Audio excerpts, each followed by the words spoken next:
Hello dear student, this is Rishabh, you are watching Rishabh BPSC now. आज का lecture होने वाला है एनसीईआरटी साइंस क्लास 8 का चैप्टर नंबर 11 और ये लेक्चर नंबर भी 11 है, जिसमें हम सब डिस्कस करेंगे बल तथा दाब। 70 बीपीएससी पीटी में यहाँ से एक क्वेश्चन आया हुआ है, वो क्वेश्चन भी मैं इसमें डाल दिया हूँ ताकि आप सब देख लें कहाँ से क्वेश्चन पूछा जाता है। तो चलिए शुरुआत करते हैं। देखिए, हमारे एनसीईआरटी कराने का उद्देश्य एकमात्र है कि आपके कॉन्सेप्ट को क्लियर किया जाए और छोटा छोटा गलती से आप काफ़ी ज़्यादा प्रश्न गलत बना के आते हैं, तो उस गलती को हम सब दूर करने का प्रयास करेंगे। तो चलिए शुरुआत करते हैं। इससे पहले मैं ऑलरेडी चैप्टर 10 तक कंप्लीट करवा चुका हूँ आप सबको। इसके बाद टोटल क्लास 8 में ओल्ड एनसीईआरटी साइंस में 18 चैप्टर है, तो ये आपका 11th नंबर चैप्टर है, बल तथा दाब। चलिए पहले हम सब बल पे डिस्कस करेंगे। तो बल क्या होता है एक्चुअल में? तो बल एक आकर्षण है, धक्का या अभिकर्षण, खींचना दोनों होता है। जब आप किसी वस्तु को खींचते हैं तो वो अभिकर्षण कहलाता है, और जब आप किसी वस्तु को धक्का देते हैं तो वो आकर्षण कहलाता है। यानी वस्तु पर लगने वाला धक्के या खिंचाव को बल कहते हैं। यानी कोई वस्तु विराम अवस्था में है, जब आप उसको खींचेंगे तो वो गति की अवस्था में आएगा, या कोई वस्तु गति की अवस्था में आप उसको रोक लेंगे तो वो रुक जाएगा, वो शून्य हो जाएगा, तो वो भी बल कहलाता है। यानी बल सिर्फ ये मत समझिएगा कि गति पर ही लागू होता है, यही तो एनसीईआरटी की खासियत है, आपके कॉन्सेप्ट को क्लियर करता है। ठीक है, यानी कोई भी वस्तु अगर विराम अवस्था में है, जब आप उसको खींचेंगे तो वस्तु से ज़्यादा अगर आपका बल रहेगा तो वस्तु खिंचा जाएगा, या आप किसी वस्तु को धक्का देंगे और आपका बल ज़्यादा है तो वो वस्तु अगर गति में आ गया तो यहाँ पे बल का प्रयोग किया गया। लेकिन बल का कॉन्सेप्ट सिर्फ इतना ही आसान नहीं है कि कोई भी चीज़ को आप खींचे और सिर्फ धक्का दिए वही बल है। बल के कॉन्सेप्ट में और हम सब चीज़ सीखेंगे अभी एक एक करके, आप ध्यान दीजिएगा। आप नंबर 1 बात समझ गए कि धक्का देंगे तो आकर्षक, और अभिकर्षण हुआ मतलब खींचना। चलिए, जब वस्तु को गति से विराम या विराम से गति, इस लाइन को अंडरलाइन कीजिए।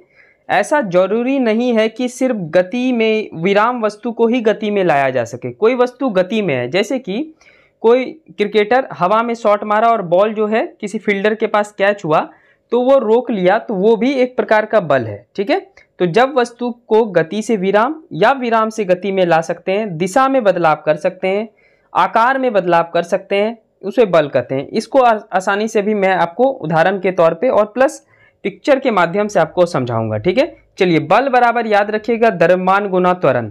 अगर आपसे पूछ ले कि द्रव्यमान क्या होता है, तो द्रव्यमान कांस्टेंट रहता है, यानी ये कभी भी नहीं बदलता है।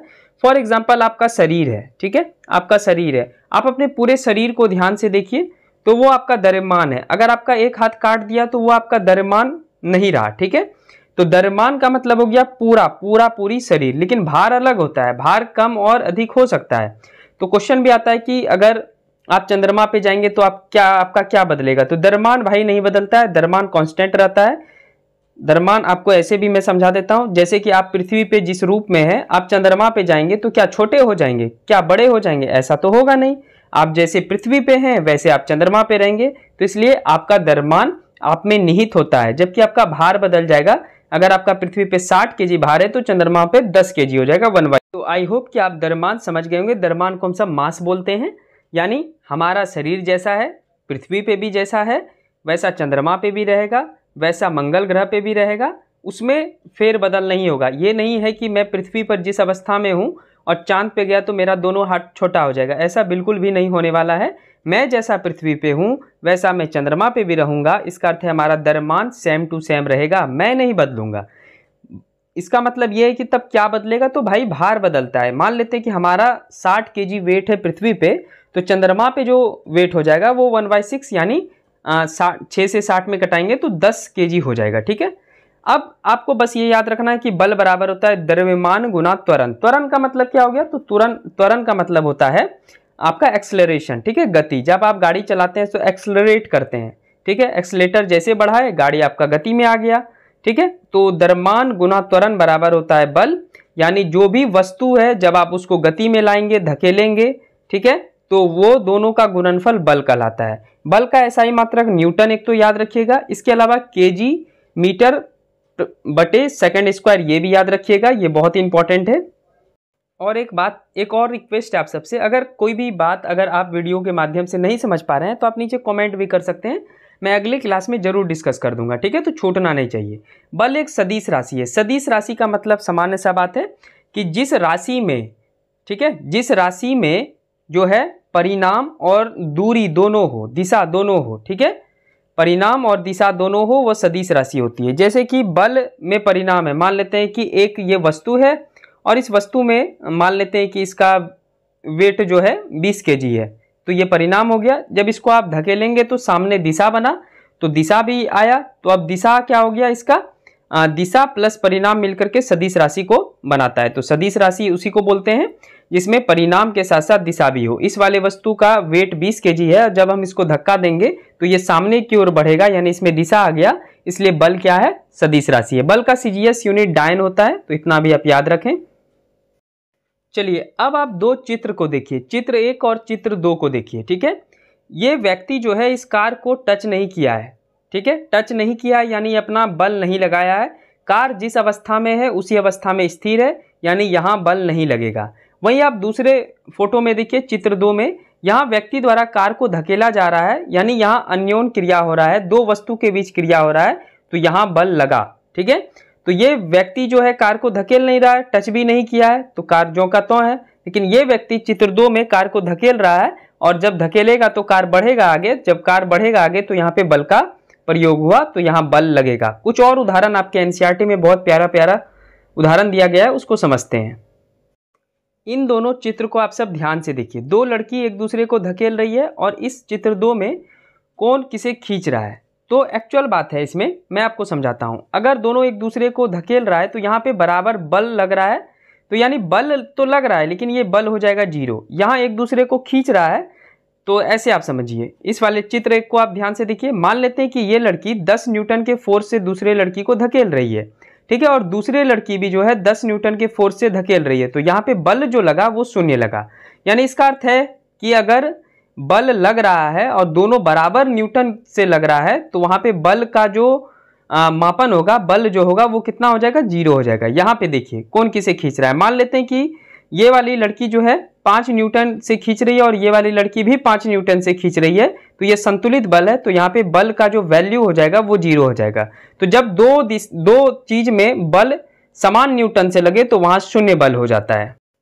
तो बल का मतलब यहाँ पे यही हुआ कि जब तक कि कोई वस्तु जो है वो खिंचा ना जाए या फिर धकेला ना जाए, वो बल नहीं कहा जाएगा। यहाँ पे बल का प्रयोग तो किया जा रहा है दोनों के बीच में, लेकिन बल का जो क्वांटिटी है, मतलब बल का जो वैल्यू निकलेगा वो 0 निकलेगा, क्योंकि ये लड़की भी 10 न्यूटन से धकेल रही है और ये लड़की भी 10 न्यूटन से धकेल रही है, तो इसका वैल्यू 0। यहाँ पे भी 5 न्यूटन से ये लड़की इसको खींच रही है और ये भी लड़की 5 न्यूटन से खींच रही है, इसलिए 0। अब इसका ढेरों एग्जाम्पल हम सब देखने वाले हैं। चलिए इस वाले एग्जाम्पल को देखते हैं। तो यहाँ पे लड़का जो है गाय को खींच रहा है, तो लड़का खींच रहा है गाय को, अगर गाय खींचा गया तो वहां पे बल का प्रयोग हुआ, ठीक है। तो ऐसा है, और मतलब समझ जाइए कि जहां पे कोई भी वस्तु, ठीक है, ध्यान से सुनिएगा, कोई भी वस्तु अगर किसी का न्यूटन जो है, मान लेते हैं कि गाय और ये लड़का खड़ा है, दिख रहा है आप सबको, लड़का गाय को खींच रहा है और गाय लड़के को खींच रहा है। मान लेते हैं कि गाय द्वारा जो है 200 न्यूटन का फोर्स लगाया गया और लड़के द्वारा मात्र 20 न्यूटन का फोर्स लगाया गया, तो लड़का तो खींचा जाएगा, गाय द्वारा खींच लिया जाएगा, तो यहाँ पे बल का प्रयोग हुआ। यानी बल जब भी लगेगा वो असंतुलित बल पर कार्य करता है। अभी आगे हम सब संतुलित बल और असंतुलित बल को देखेंगे। तो इस उदाहरण से ये एनसीईआरटी आपको समझाना चाह रहा है कि बल लगने के लिए कम से कम 2 वस्तुओं का होना आवश्यक है। 2 वस्तुओं के बीच जो क्रिया लगता है, अन्योन क्रिया होता है, उसी के कारण बल का प्रयोग होता है। अभी आगे समझते हैं। और चलिए इन दोनों चित्रों को हम सब देखते हैं। एक साइड 2 लड़का है और एक जो है बॉक्स को धकेल रहा है, तो ये बॉक्स आगे बढ़ेगा तो यहाँ बल काम करेगा और वस्तु आगे की ओर बढ़ गया। तो वस्तु पहले विराम अवस्था में थी और जब जैसे ही ये आगे बढ़ा तो यहाँ पे बल का प्रयोग हो गया।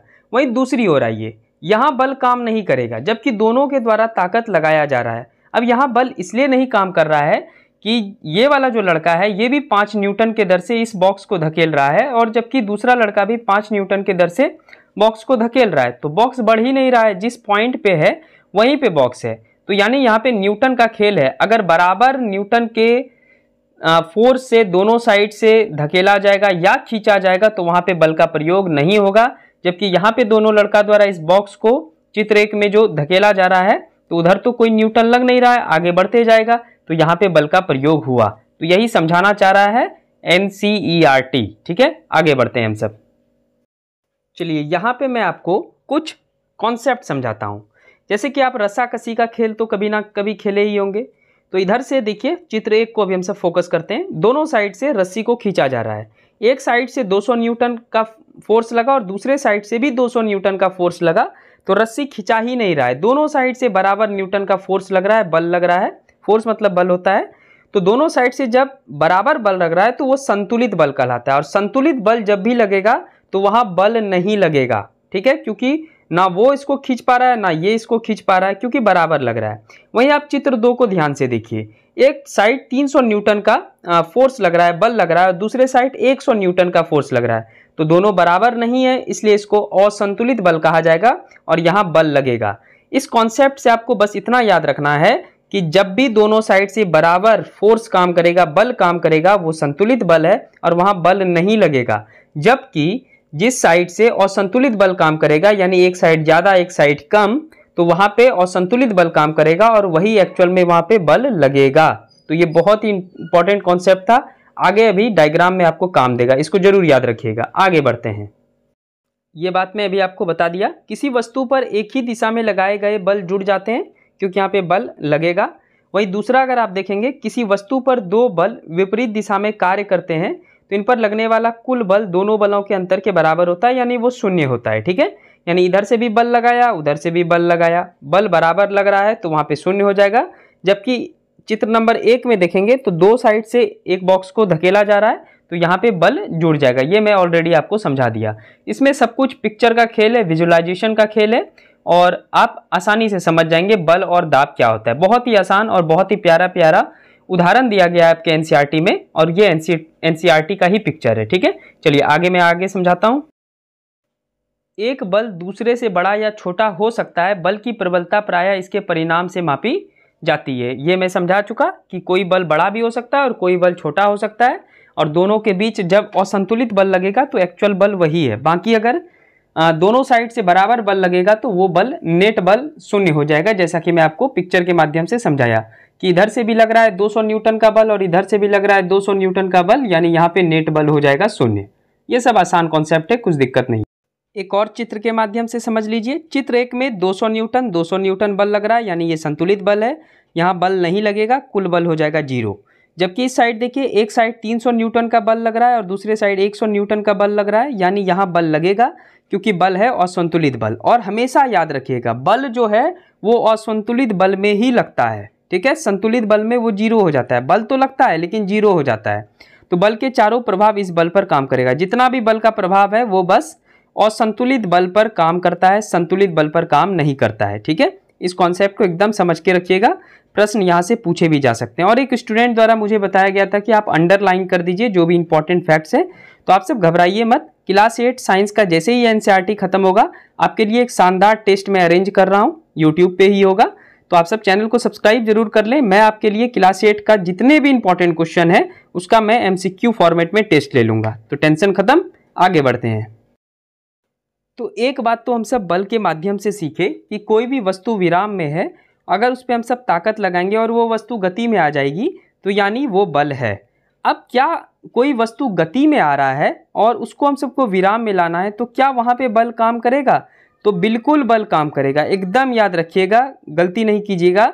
गति से विराम या विराम से गति में आएगा तो दोनों जगह पे बल काम करता है। जैसे कि विराम गेंद को फुटबॉलर द्वारा मारने पर गेंद का विराम से गति में आना। देखिए बॉल, चित्र 1 में बॉल स्थिर है, अभी किक नहीं लगाया गया, तो विराम अवस्था में एक वस्तु है। उसको जैसे ही दूसरे नंबर में देखिए, दूसरे नंबर में चित्र नंबर 2 देखिए, उसमें फुटबॉलर द्वारा किक मारा गया है, यानी बॉल जो है वो विराम से गति में आ गया, यानी यहाँ पे भी बल लगा। और अब बॉल जा रहा है गोलकीपर की ओर, अगर गोलकीपर द्वारा बॉल को रोक लिया गया तो वहां पे बल लगेगा और बल लगने के बाद उसका जो वैल्यू हो जाएगा वो शून्य हो जाएगा, ठीक है। यानी हम कह सकते हैं कि एक विराम वस्तु जब किक मारा गया तो गति में आया तो वहां पे भी बल का प्रयोग हुआ, और जब किक मार लिया गया यानी बॉल गोलकीपर की ओर जा रही है और गोलकीपर द्वारा अगर रोक लिया गया तो वहां पे भी बल काम किया। अगर रोकने में वो सफल हो गया तो बल का जो वैल्यू हो जाएगा वो शून्य हो जाएगा। अगर रोकने में नहीं सफल हुआ तो उसकी गति के अनुसार आगे वो बढ़ जाएगा। तो हम कह सकते हैं कि बल लगाकर वस्तु की गति की अवस्था में परिवर्तन की जा सकती है। एक फुटबॉल का जब हम सब एग्जाम्पल लिए तो एक बहुत ही प्यारा एग्जाम्पल आपका एनसीईआरटी क्रिकेट में भी दिया हुआ है। तो बॉलर देखिए बॉलिंग करता है किधर और बैट्समैन सिक्स उड़ाता है किधर, ठीक है। यानी किसी वस्तु की चाल अथवा उसकी गति की दिशा अथवा दोनों में होने वाले परिवर्तन को इसकी गति की अवस्था में परिवर्तन द्वारा व्यक्त किया जा सकता है। यानी बल द्वारा किसी वस्तु की गति अथवा चाल अथवा अवस्था में परिवर्तन लाया जा सकता है। बॉल किया जोफ्रा आर्चर 140 के स्पीड से, विराट कोहली मारा छक्का 180 की स्पीड से, ठीक है। बॉल आया किधर से और बॉल गया किधर, स्टेडियम के बाहर, ठीक है। तो बॉल तो आया, उसका चाल परिवर्तित हो जाएगा। पहले जोफ्रा आर्चर का बॉल 140 की स्पीड से आया, विराट कोहली के बैट से टकराया, वो 180 के स्पीड से स्टेडियम के बाहर गया। तो क्या बॉल की अवस्था में परिवर्तन नहीं हुआ, उसकी चाल की अवस्था में परिवर्तन नहीं हुआ, तो वो भी बल होता है। तो बल का कहना है कि वो किसी भी वस्तु की अवस्था, किसी भी वस्तु की चाल, किसी भी वस्तु की गति में परिवर्तन कर सकता है। यही इस सब उदाहरण से बताना चाह रहा है। चलिए नेक्स्ट बढ़ते हैं। एक सवाल एनसीईआरटी आपसे पूछ रहा है, क्या बल वस्तु की आकृति में परिवर्तन कर सकता है? तो इसका एग्जाम्पल बहुत ही प्यारा सा दिया है। कैसे? तो आप गुथा हुआ आटा ले लीजिए और बल लगाकर उसकी आकृति में परिवर्तित कर दीजिए। जब आटा आप सानते हैं तो इतना ज़्यादा सानते हैं कि उसके बाद वो मुलायम हो जाता है और आप आराम से गोल गोल चपाती बना सकते हैं। तो क्या आटा जिस स्थिति में था आप ताकत लगाकर उसको चपाती के आकार में कन्वर्ट कर दिए, यानी हम कह सकते हैं कि बल वस्तु की आकृति में परिवर्तन कर सकता है। अब यहाँ से जितना भी अभी मैं आगे समझाने वाला हूँ, यहीं से 70 बीपीएससी में क्वेश्चन आया हुआ था, इसलिए ध्यानपूर्वक समझेंगे, ठीक है। एक एक पॉइंट को ध्यान से समझे, आपके एक एक क्वेश्चन का सवाल है, मैं यही कहना चाहूँगा, ध्यानपूर्वक समझने का प्रयास कीजिए। आगे बढ़ते हैं। यहाँ से हम सब पढ़ेंगे कि बल दो प्रकार के होते हैं, एक होता है संपर्क बल, एक होता है असंपर्क बल। और आपका बीपीएससी क्वेश्चन पूछी थी। तो सबसे पहले हम सब संपर्क बल को समझने का प्रयास करते हैं। जब दो ऑब्जेक्ट मतलब एक वस्तु होता है, ठीक है, यानी दो वस्तु के बीच में लगने वाला बल एक दूसरे के संपर्क में हो, उसे संपर्क बल कहते हैं। जैसे कि ये जो आप पहला देख रहे हैं उदाहरण, ये पेशीय बल। तो संपर्क बल का पहला जो एग्जाम्पल है वो है पेशीय बल। पेशीय बल कैसे काम करता है? तो यह बल हमारे शरीर की मांसपेशियों द्वारा लगता है और हमारी मांसपेशियों की क्रिया स्वरूप लगने वाला बल को पेशीय बल कहते हैं। फॉर एग्जाम्पल, ये जानवर जो है इस बोझे को ढो रहा है, यानी जानवर जो है अपने पेशीय बल के तहत इस बोझे को ढो पा रहा है। क्या जानवर इस बोझे के संपर्क में है या जानवर धरती के संपर्क में है? तो बिल्कुल संपर्क में है, इसलिए इसको संपर्क बल कहते हैं। ऐसा तो नहीं है कि बोझा उस साइड फेंका हुआ है और बैल इस साइड है, ऐसा तो बिल्कुल भी चित्र में आपको नहीं दिखा रहा है। यानी बैल के ऊपर जो बैलगाड़ी है उसके ऊपर बोझा रखा हुआ है, वो संपर्क में है और पूरा बैल पृथ्वी के संपर्क में है, इसलिए यह अपने पेशीय मांसपेशी द्वारा इसको खींचेगा, इसलिए यह पेशीय बल है और पेशीय बल संपर्क बल का परफेक्ट उदाहरण है। तो जब हम सब किसी वस्तु को खींचते हैं, किसी वस्तु को उठाते हैं या जानवर द्वारा किसी वस्तु को खींचा जाता है, तो वहाँ पे पेशीय बल काम करता है। पेशीय बल का मतलब यही हुआ कि जो अपने शरीर के मांसपेशियों द्वारा खींचे, ठीक है। और पेशीय बल संपर्क बल का परफेक्ट उदाहरण है। एक और उदाहरण है पेशीय बल के साथ, एक और उदाहरण है संपर्क बल का, उसको भी हम सब देखते हैं। और इसमें आप समझ गए होंगे कि बोझा बैल द्वारा खींचा जा रहा है, यानी दोनों संपर्क में है, इसलिए ये संपर्क बल का उदाहरण है। दूसरा है घर्षण बल। घर्षण क्या होता है? हवा में कभी आप घर्षण होते देखे हैं? नहीं देखे होंगे। घर्षण गति का दुश्मन होता है, सिंपल सा बात है। बॉल जब जा रहा है वो धीरे धीरे जाते जाते रुक जाता है। ऐसा क्यों? क्योंकि धरती में घर्षण है। तो बॉल का जो सतह है और धरती का जो घर्षण है दोनों काम करता है। तो घर्षण एक संपर्क बल का उदाहरण है, क्योंकि बॉल पृथ्वी से टच होकर जा रही है, ठीक है। यानी यहाँ पे संपर्क हुआ, बॉल का संपर्क धरती से है, तभी तो वो घर्षण के कारण रुक जाएगी आगे जा करके। यानी जब दो चीज सट जाए, रियलिटी में सट जाए, तो वो संपर्क बल होता है। और संपर्क बल का हम सब दो उदाहरण देखे। एक तो पेशीय बल देखे, जिसमें मांसपेशियों द्वारा खींचा जा रहा है। जैसे आप सब बैग उठाते हैं और फिर चलते हैं तो आपके द्वारा खींचा जा रहा है, वो आपका पेशीय बल हुआ। क्रिकेट खेलते हैं, शॉट मारे, बॉल रुक गया, यानी बॉल जो है आपके धरती को टच करके जा रहा है, तो धरती के द्वारा जो बल लगाया गया और बॉल के सतह द्वारा जो बल लगाया गया, वो दोनों घर्षण बल कहलाता है। और घर्षण बल यानी फ्रिक्शन बल is a perfect example of संपर्क बल, ठीक है। तो ये टचेबल बल है, संपर्क बल का उदाहरण है घर्षण बल। अब मैं आपको दिखाता हूँ असंपर्क बल। असंपर्क बल, इसी से 70 बीपीएससी में क्वेश्चन आया हुआ था। तो इस स्लाइड के बाद हम सब क्वेश्चन ही देखेंगे। जब किसी दो वस्तु पर बल बिना छुए हुए उसके दिशा में परिवर्तन हो जाए, तो वह चुंबकीय बल यानी असंपर्क बल कहलाता है। पहला एग्जाम्पल है चुंबकीय बल। तो चुंबकीय बल कैसा बल है? असंपर्क बल है। आप चुंबक और लोहा का खेल तो बचपन में खेले ही होंगे। लोहा को आप थोड़ा दूर रखिए और चुंबक को उसके पास ले जाइए, बिना छुए हुए लोहा चुंबक के साथ या चुंबक लोहे के साथ चिपक जाएगा। इसी को हम सब असंपर्क बल बोलते हैं। तो चुंबकीय बल is a perfect example of असंपर्क बल। जैसे कि अगर सेम सेम रहेगा, प्लस प्लस रहेगा उसका आवेश, तो वो एक दूसरे से दूर जाएंगे, जबकि प्लस माइनस रहेगा, ठीक है, तो एक दूसरे के आकर्षित होते हैं, एक दूसरे के नजदीक आएंगे। तो ये याद रखेंगे। ये सब हम सब चुंबकीय विद्युत चुंबकीय क्षेत्र वाले चैप्टर में अच्छे ढंग से समझेंगे।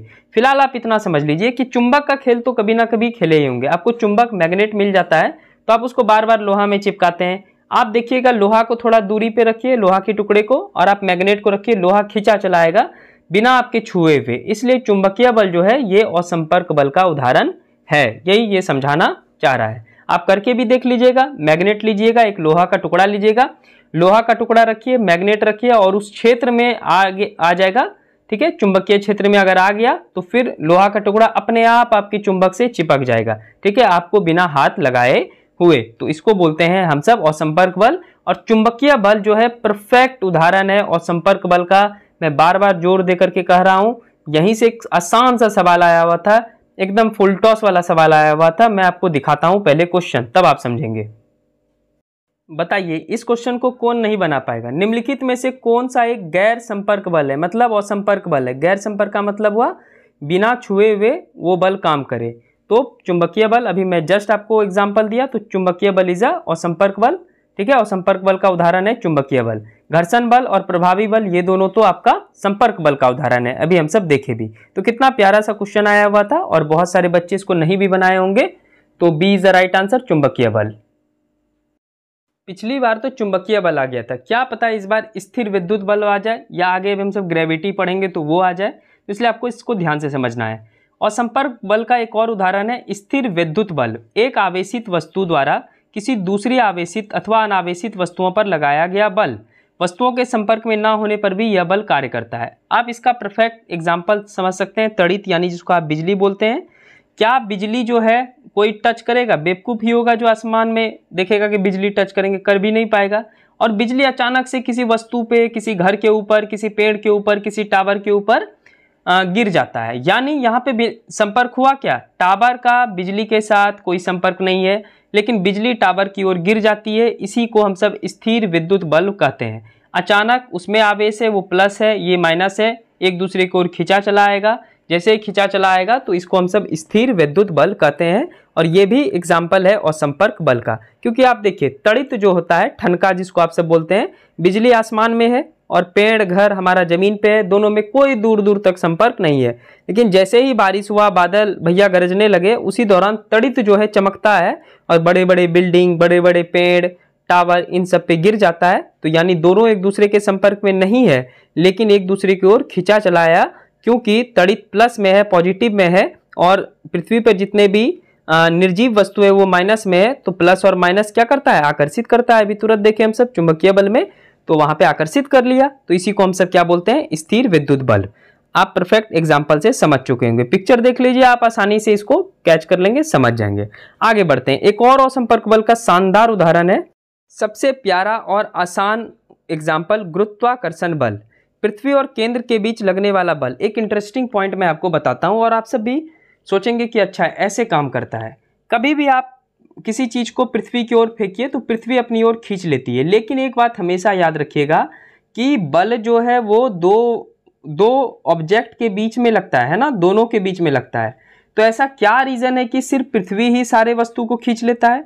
तो इसलिए खींच लेता है क्योंकि गेंद का द्रव्यमान कम होता है और पृथ्वी का द्रव्यमान ज्यादा होता है, इसलिए गेंद पृथ्वी पर गिर जाती है। जबकि गुरुत्वाकर्षण बल जो है वो गेंद और पृथ्वी दोनों में काम कर रहा है, दोनों के ऊपर लागू है। ये मत समझिएगा कि पृथ्वी में गुरुत्वाकर्षण बल है इसलिए बॉल को खींच लेता है, ये बिल्कुल गलत बात है। बॉल में भी ग्रेविटी है और पृथ्वी में भी ग्रेविटी है, लेकिन बॉल का जो द्रव्यमान है वो कम है और पृथ्वी का द्रव्यमान बहुत ज्यादा है, इसलिए बॉल को यानी गेंद को पृथ्वी अपनी ओर खींच लेती है। बल दो में काम करता है। तो गुरुत्वाकर्षण बल तो आप जानते हैं, आप किसी भी चीज को, वस्तु को ऊपर उछलाइएगा, वो ऊपर है और धरती नीचे है, दोनों में कोई संपर्क नहीं है, वो वस्तु नीचे गिर जाएगी। यानी गुरुत्वाकर्षण बल भी असंपर्क बल का उदाहरण है। और क्यों गिरती है, तो मैं ऑलरेडी आपको पहले समझाया कि बल दो वस्तु में काम करता है, यानी बॉल में भी गुरुत्वाकर्षण है और पृथ्वी में भी गुरुत्वाकर्षण है, लेकिन पृथ्वी का चूंकि गुरुत्वाकर्षण का मान जो है, द्रव्यमान जो है वो अधिक होता है, इस वजह से बॉल जो है गिर जाती है। इनफैक्ट पृथ्वी का बहुत ज़्यादा द्रव्यमान होता है, इसलिए सारी वस्तु पृथ्वी पर गिर जाती है, वह वापस आ जाती है। यानी बल दो वस्तु में काम करता है। तो ये सारे जितने भी उदाहरण मैं बताया, क्वेश्चन भी दिखाया, ये सब बल था। आइए अब बात करते हैं दाब के बारे में। ठीक है, चलिए दाब क्या होता है, तो किसी पृष्ठ के प्रति एकांक क्षेत्रफल पर लगने वाले बल को दाब कहते हैं।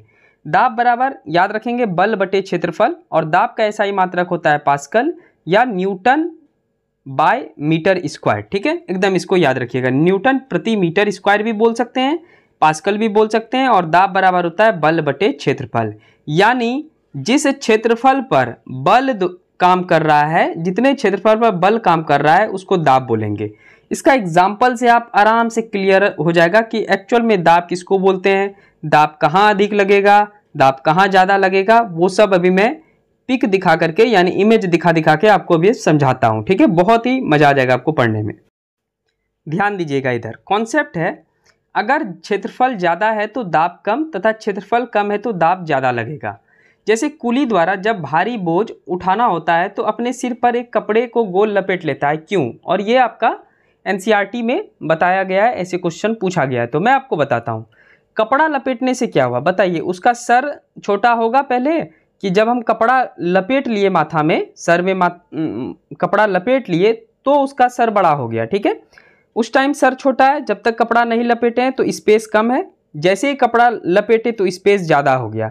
जब स्पेस ज़्यादा हो गया माथा के ऊपर तो क्षेत्रफल ज़्यादा हो गया, स्पेस मतलब क्षेत्रफल, जब क्षेत्रफल ज़्यादा हो गया तो दाब कम लगेगा क्योंकि जगह बहुत ज़्यादा है। मैं आपको कॉन्सेप्ट बताया, अगर क्षेत्रफल ज़्यादा तो दाब कम, यानी कूली क्या करता है, माथा में कपड़ा बांध लेता है, गमछी वगैरह बांध लेता है, जिससे कि उसका जो क्षेत्रफल है वो ज़्यादा हो जाता है और तब वो समान रखता है, तो उसका दाब कम लगता है और उसका सर दुखता नहीं है। तो सिंपल सा बात है, अगर आपको दाब कम लगाना है, ठीक है, तो क्षेत्रफल ज़्यादा होना चाहिए और क्षेत्रफल कम रहेगा तो दाब ज़्यादा लगेगा। ठीक है, और उसमें फिर आपका सर दुखेगा। अगर वो सिर्फ ऐसे खुले सिर पे रखेगा सामान तो उसको ज़्यादा तकलीफ होगा, लेकिन जब वो एक कपड़ा लपेट लेता है तो वो क्षेत्रफल को ज़्यादा कर देता है कूली, जिसकी वजह से वो आसानी से सामान रख लेता है और उस पर दबाव भी कम होता है। आई होप समझ गए होंगे, बहुत ही आसान एक उदाहरण था।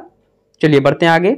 अब आप एक और उदाहरण एनसीईआरटी का देखिए। आप जब कील ठोकते हैं दीवार वगैरह में या कहीं पर भी, वो आसानी से ठुक जाता है। ठीक है, इसके पीछे रीज़न क्या है, तो लोहे की कील नुकीली होती है और वह ठुक जाता है, ऐसा क्यों? क्योंकि आप देखेंगे कि लोहे के कील का क्षेत्रफल कम है, बहुत एक पॉइंटेड ऐसा लुकीना बना रहता है और बहुत ही कम क्षेत्रफल लेता है।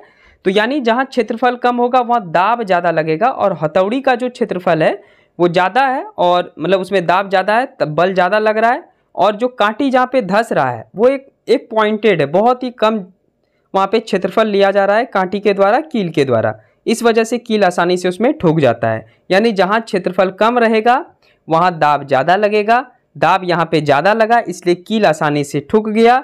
लेकिन वहीं आप कूली का एग्जाम्पल लिए कि वहाँ पे गमछी माथा में बांध करके वहाँ पे क्षेत्रफल को ज़्यादा कर दिया जाता है, इसलिए वहाँ पे दाब कम लगता है और वो आसानी से बोझ उठा लेता है। तो बस सिंपल सा बात है, दाब का कोई बहुत बड़ा इशू नहीं है।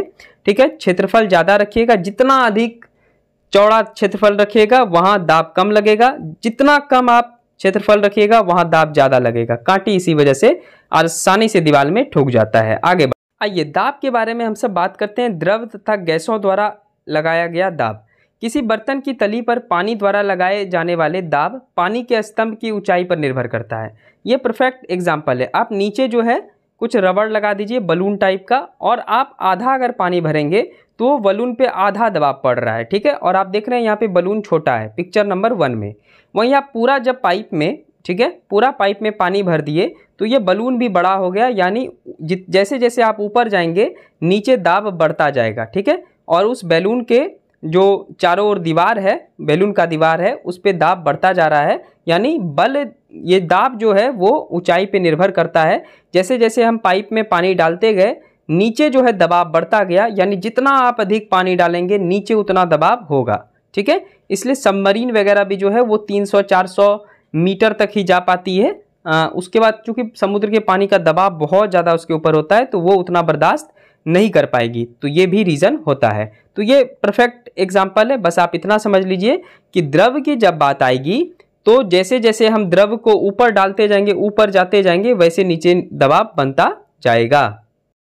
ये कॉन्सेप्ट आप समझ गए होंगे कि जैसे जैसे हम द्रव को ऊपर डालते गए वैसे नीचे दबाव बढ़ता गया। आप जैसे जैसे समुद्र की गहराई में जाते जाएंगे वैसे आपके ऊपर पानी का दबाव बढ़ता जाएगा। ये मत समझिएगा कि पानी के अंदर दबाव कमते जाता है। तो यही एक बहुत ही ब्यूटीफुल सा पिक्चर एनसीईआरटी दिया है और इसमें आपको समझाने का प्रयास किया गया है। ठीक है, आधा पानी डाले तो बहुत कम दबाव लगा, पूरा पानी डाले तो दबाव बढ़ गया। तो जैसे जैसे ऊंचाई पे जाएंगे दबाव नीचे बढ़ता जाएगा। यहाँ भी सेम बात बताया गया है कि द्रव बर्तन की दीवारों पर दाब डालता है। आप कम पानी डालेंगे तो ये गुब्बारा नहीं फूलेगा, जैसे आप बोतल भर देंगे ये गुब्बारा फूल जाएगा, क्योंकि जैसे जैसे बोतल में पानी ऊपर बढ़ते जा रहा है वैसे गुब्बारे पर दबाव बढ़ते जा रहा है और गुब्बारा फूलते जा रहा है। तो ये भी एनसीईआरटी का पिक है, आप समझ सकते हैं। तो द्रव बर्तन की दीवारों पर दाब डालता है। दाब में क्या हुआ, द्रव में आप दाब के बारे में क्या सीखे कि जैसे जैसे हम ऊंचाई पे द्रव को डालते जाएंगे वैसे वैसे नीचे जो है दाब बढ़ता जाएगा। ठीक है, बहुत ही आसान बात है, आप आसानी से इसको समझ गए। अब हम सब बढ़ते हैं और कुछ गैस द्वारा लगाया गया दाब को समझते हैं। ये भी बहुत ही महत्वपूर्ण है, क्वेश्चन पूछा जा सकता है। चलिए देखते हैं हम सब। द्रव बर्तन की दीवारों पर समान गहराई पर समान दाब डालता है। ठीक है, और गैस द्वारा भी सेम ही काम किया जाता है। तो यही बात है कि आप समान एक बोतल में समान जगह छेद कर दें और जैसे ही पानी आप डालेंगे, डाल लें पानी, उसके बाद छेद करें तो सारा पानी समान छेद से समान टाइम पे गिरेगा। ठीक है, यही बोल रहा है और दबाव इसी को बोलते हैं। यानी जैसे जैसे हम सब द्रव में ऊपर जाएंगे वैसे वैसे दबाव बढ़ेगा। आइए अब मैं आपको समझाता हूं कि वायुमंडलीय दबाव क्या होता है। बहुत ही इंपॉर्टेंट है, क्वेश्चन आ सकता है। गैस जिस बर्तन में रखी जाती है उसकी दीवार पर दाब डालती है। तो गैस भी सेम प्रोसेस है, जैसे द्रव दबाव डालती है उसी तरह गैस भी दबाव डालती है। ठीक है, चलिए अब मैं पढ़ाता हूं आपको वायुमंडलीय दाब, बहुत ही इंपॉर्टेंट है। तो वायुमंडलीय वायु पृथ्वी के तल से कई किलोमीटर ऊपर तक फैली हुई है। इस वायु द्वारा लगाए गए दाब को वायुमंडलीय दाब कहते हैं और वायुमंडलीय दाब को बैरोमीटर से मापते हैं। एक ATM बराबर होता है 1.01 गुना 10⁵ पास्कल। ठीक है, इसको आप याद रखिएगा, ये आपके एग्जाम में आ सकता है। वायुमंडलीय दाब को बैरोमीटर से मापते हैं और बैरोमीटर एक मशीन है जिसमें ये बताता है कि अचानक से उसका अगर जो भी चिन्हित करने वाला चीज़ है वो अचानक से गिर जाए तो आप समझ लीजिए कि वहाँ पे ये सुनामी आने वाला है, तूफान आने वाला है। ठीक है, तूफान आने वाला है, सुनामी नहीं। ठीक है, जैसे जैसे बैरोमीटर का वो चिन्ह जो है ऊपर की ओर बढ़ेगा, मौसम साफ होगा, तो ये सब बैरोमीटर बताता है। तो वायुमंडलीय दाब को कौन बताता है, बैरोमीटर। चूंकि हम सब जमीन पे रहते हैं और वायु काफ़ी ऊपर आसमान में फैला हुआ है, तो वायुमंडल द्वारा भी जो है, जो भी आसमान में फैला हुआ है उस वायु द्वारा हम सब की पृथ्वी पे क्या है, दबाव बनाया जा रहा है। इसी को हम सब वायुमंडलीय दाब बोलते हैं। तो ये था बल तथा दाब। अब हम सब क्लास 10 के एनसीईआरटी में भी बल तथा दाब का गहन अध्ययन करेंगे। जितना भी आपका क्लास 8 के एनसीईआरटी में था वो मैं कवर कर दिया। ठीक है, और क्लास 8 के एनसीईआरटी से 9 प्रश्न आपके 70 बीपीएससी में पूछे गए थे, तो एनसीईआरटी बहुत ही महत्वपूर्ण हो जाता है।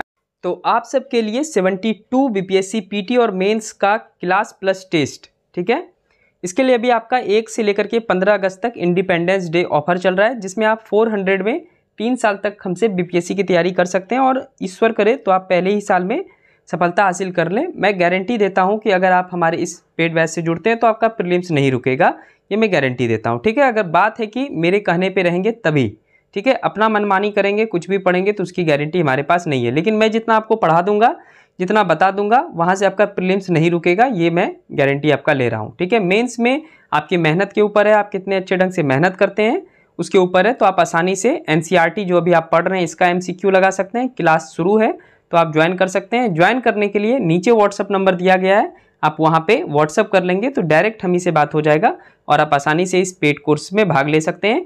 बाद में 15 अगस्त के बाद इस पेड कोर्स का प्राइस 799 हो जाएगा, तो फिर उससे पहले आप सब फ़ायदा उठा सकते हैं। तो थैंक यू सो मच। आपको अगर इस क्लास का PDF चाहिए तो मैं इस क्लास के डिस्क्रिप्शन में टेलीग्राम चैनल का लिंक दे दूंगा, ऋषभ बीपीएससी का। अब लिंक देने के लिए यूट्यूब अलाउ कर दिया है, तो मैं लिंक दे दूंगा, आप आसानी से लिंक से टेलीग्राम चैनल ज्वाइन कर लेंगे, जहां पे क्विज भी शुरू हुआ है और प्लस आप आसानी से पीडीएफ भी प्राप्त कर सकेंगे। और हमारे पुराने यूट्यूब चैनल को जरूर सब्सक्राइब कर लेंगे, ऑनेस्ट आर्यन शिक्षा, और टेलीग्राम चैनल को भी ज्वाइन कर लेंगे, ऑनेस्ट आर्यन शिक्षा। ठीक है, वहां पे भी बीपीएससी के अलावा सारे एग्जाम की तैयारी करवाई जाती है और वहां पे काफी ज्यादा विद्यार्थी हैं, लगभग 5,500 प्लस विद्यार्थी पढ़ाई करते हैं। तो अच्छे ढंग से आप तैयारी में लगिए। मैं 71st बीपीएससी के लिए सारा एनसीईआरटी का बैक टू बैक क्लास जल्द से जल्द लाऊंगा। Thank you and thank you so much.